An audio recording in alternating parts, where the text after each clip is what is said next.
ये भारत के लोगों के लिए नहीं है, ये एक्सपोर्ट पर्पस के लिए है। ये पावर प्लांट जो भी इलेक्ट्रिसिटी प्रोड्यूस करता है, ये एक्सपोर्ट की जाती है, बेची जाती है बांग्लादेश को। जी हाँ, एक इंटरनेशनल ग्रिड, इसको एक इंटरनेशनल ग्रिड ही आप कहोगे, क्योंकि एक फॉरेन कंट्री को हम बेच रहे हैं इलेक्ट्रिसिटी। एक बहुत ही इंपॉर्टेंट ग्रिड के अंडर अडानी पावर ये इलेक्ट्रिसिटी बेचता है बांग्लादेश को, और बांग्लादेश की सरकार इसके लिए पेमेंट करती है अडानी को। और इंटरेस्टिंग बात देखिए, ये जो पावर प्लांट है अडानी का, ये अकेला पावर प्लांट है पूरे भारत में जो 100% अपनी इलेक्ट्रिसिटी एक्सपोर्ट करता है। बाकी देखिए, सीना वाजिद के निकलने के बाद, फरार होने के बाद, अब उसका पहले तो वो खलबली मची हुई थी, लेने के देने पड़े हुए थे, हवास वाख्ता थी राह और पूरी भारतीय मशीनरी। अब उन्होंने रिएक्ट करना शुरू किया है। भारत ने भी अब बांग्लादेश में अपना शिकंजा मजबूत करना शुरू कर दिया है। दोस्तों, भारत ने अपना पावर एक्सपोर्ट रूल्स बदल दिया है। इंडिया जो है, it is going to be the driver of global growth. साफ साफ कह दिया कि झारखंड से बांग्लादेश को जो बिजली एक्सपोर्ट हो रही है, अब बत्ती गुल होने का समय आ चुका है। वहां से कहा गया है बांग्लादेश की तरफ से कि भारत जो है वो एक सही रोल प्ले नहीं कर रहा। या क्या इंडिया जो है वो नेक्स्ट चाइना बनने जा रहा है?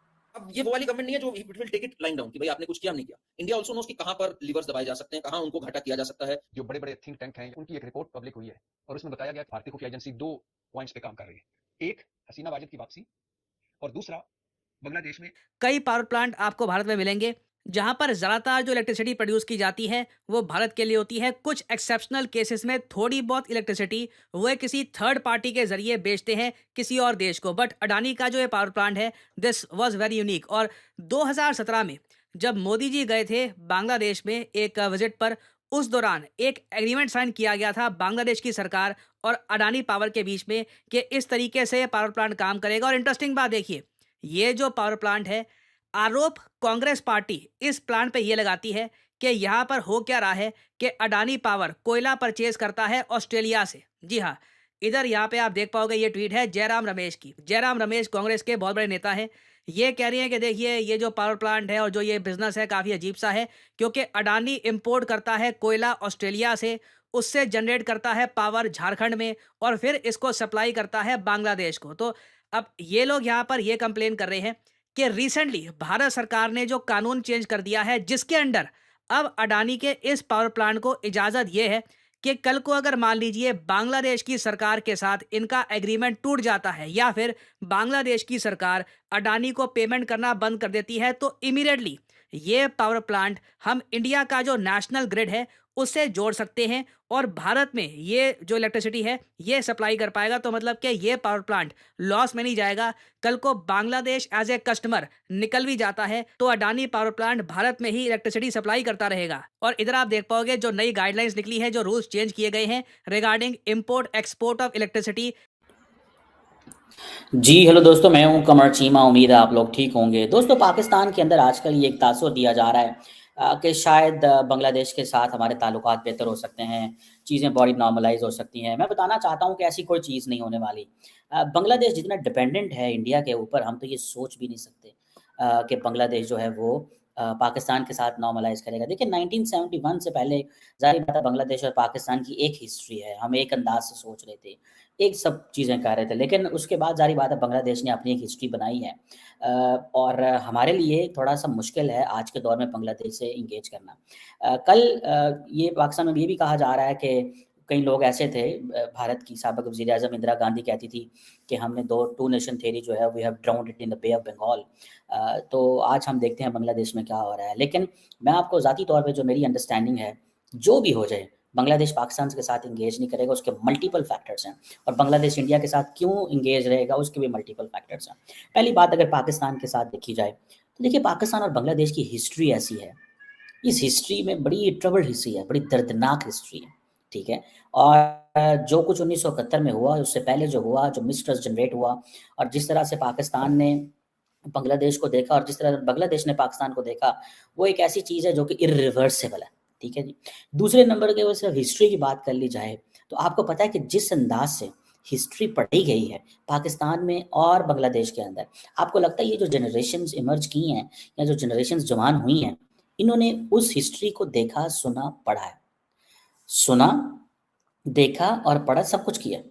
तो ये जो जिसे कहते हैं ना, ये एक नामुमकिनात में से चीज़ है, बिल्कुल नामुमकिनात में से चीज़ है। अगर मैं ये कहना शुरू कर दूँ कि बांग्लादेश की ये जनरेशन या अगर फॉर एग्जांपल आप मोहम्मद यूनुस साहब की स्टेटमेंट पे जाएं, जो उन्होंने कहा कि we are happy to get a second victory, ठीक है जी, ये उनकी सेकंड विक्ट्री है या सेकंड इंडिपेंडेंस उन्होंने कहा अगर हमें मिली है। सो आपको अगर सिर्फ इन चीज़ों से अंदाज़ा लगा दें कि ये चीज़ बड़ी इंपॉर्टेंट है इस सेंस में कि पाकिस्तान जो है जैसे पाकिस्तान के अंदर इंडिया के बारे की हिस्ट्री पढ़ाई गई है, इंडिया के अंदर पाकिस्तान के बारे हिस्ट्री पढ़ाई गई है। सो बेसिकली तो हम होस्टेज बन चुके हुए हैं। और जो बात इस वक्त बांग्लादेश में है, जो 50 सालों ने उन्होंने पढ़ाया है, क्या आप समझते हैं कि वो इसको करेंगे? देन तीसरी इंपॉर्टेंट चीज़ ये है, what can Pakistan offer Bangladesh?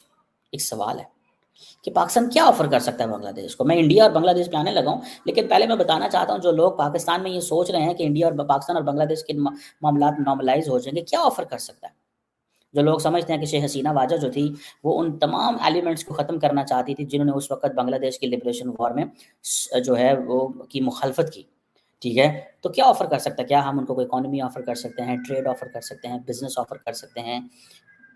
मतलब वो लोग यहाँ पाकिस्तान में आके कारोबार करेंगे, क्या करेंगे? We can't offer them anything. So ये कहना कि उनके साथ चीज़ें नॉर्मलाइज हो जाएंगी, मुझे ज़ाती तौर पे ये लगता है कि ये नामुमकिनात में से। देन जो लोग इस वक्त आए हैं वहाँ पे, इनकी अपनी, आप देखिए मोहम्मद यूनुस की अपनी मेमोरी है, 1971 से भी पहले की मेमोरी है। सो वो उस मेमोरी को जो है वो लेके चल रहे हैं और उनको बड़े अच्छे से पता है कि क्या हुआ था, कैसे हुआ था। सो वो कभी भी ऐसे अलाउ नहीं करेंगे कि पाकिस्तान और बांग्लादेश के मामला जो है वो नॉर्मलाइज हों। और जब कि वो खुद अपनी जो यूनुस सेंटर की जो स्टेटमेंट थी, उस स्टेटमेंट में उन्होंने ये सारी बातें की। देन आप आ जाएँ कि जो मौजूदा यूथ है, क्या किसी किस्म का पाकिस्तान और बांग्लादेश की यूथ के दरमियान कनेक्शन है? नहीं है। क्या यूथ के कोई ऐसे सेंटर्स मौजूद है जो दोनों मुल्कों को आपस में मिलाते हों? नहीं है।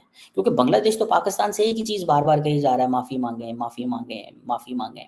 आप माफ़ी माँगेंगे तो हम आपके साथ चलेंगे। तो ये चीज़ें जो हैं डेफ़िनेटली एक प्रॉब्लम नज़र आती है कि ये जो मौजूदा यूथ है, ये इसका पाकिस्तान की यूथ से कोई कनेक्शन नहीं है। मुझे याद है, मुझे किसी ने बताया रिसेंटली, एक सीनियर पाकिस्तानी डिप्लोमेट थे, रिटायर्ड हो गए, senior, he was one of the senior most. उन्होंने बताया कि हम जब वीज़ा अप्लाई करते हैं बांग्लादेश का, तो बांग्लादेश की हुकूमत वहाँ ढाका से अप्रूवल लेती है।